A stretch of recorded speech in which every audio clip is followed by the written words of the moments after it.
માટીની સોરડી બનાવી તેનું પૂજન કરવું અને 10મી દિવસે સોરડીને નદીમાં પધરાવવી. 5 વર્ષ પૂરા થાય વ્રતનું ઉજવણું કરવું.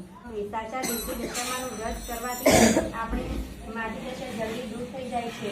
જય દશામાં, જય દશામાં, જય જય જય જય જય જય દશામાં, જય દશામાં, જય દશામાં, જય જય જય જય જય દશામાં.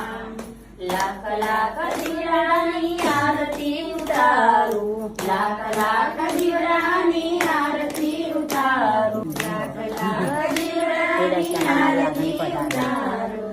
હે દશામાં મારે આગણે પધારો, જય દશામાં, જય દશામાં, જય જય જય જય જય જય દશામાં. હે દશામાં મારે આગણે